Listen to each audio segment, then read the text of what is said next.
ఈ గ్రామానికి ఓ కథ ఉంది. ఆ కథను మార్చిన వారొకరున్నారు. ఈరోజు ఆ మార్పును గెలిపించే సమయం వచ్చింది. ఒక మధ్యతరగతి కోడలిగా ఊళ్ళో అడుగుపెట్టి ఆమె తన ప్రయాణాన్ని అధికారంతో కాదు, ఆశతో ప్రారంభించింది. మహిళలెందుకు ఇంటికే పరిమితం కావాలి అని ప్రశ్నించి అప్పటి వరకు లేని స్వయం సహాయక సంఘాలకు ఆమె రూపుదిద్దింది. ఒక్క మహిళ నిర్ణయం వందల కుటుంబాలను మార్చింది. అక్కడితో ఆమె ఆగలేదు. ప్రభుత్వ పాఠశాలల్లో స్వచ్ఛందంగా బోధించి ఒక తరం భవిష్యత్తునే మార్చింది. అయినా ఆగలేదు. మహిళలకు నైపుణ్యాలు నేర్పించి కుట్టు శిక్షణ కేంద్రాలు, సబ్బులు, అగరుబత్తి తయారీతో చేతికి పని ఇచ్చింది.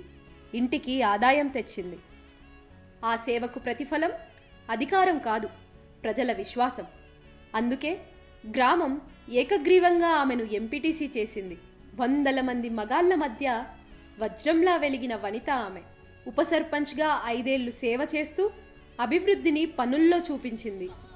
కరోనా కల్లోలం మధ్యలో వందల మంది ఆకలి తీర్చిన అన్నపూర్ణమ్మగా తన సొంత డబ్బుతో ఎంతోమందికి సిలిండర్లు పంచి ఇస్నాపూర్లో ప్రజాసేవకై అడుగేసిన మొట్టమొదటి మహిళ అయింది.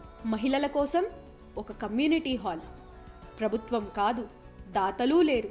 ఆమె సొంత భూమిని అమ్మి నిర్మించిన భవనం ఇది. ఇది వాగ్దానం కాదు, ఒక త్యాగం. అలాంటి ఒక ఉప్పెన ఇప్పుడు కౌన్సిలర్గా పోటీ చేస్తుంది.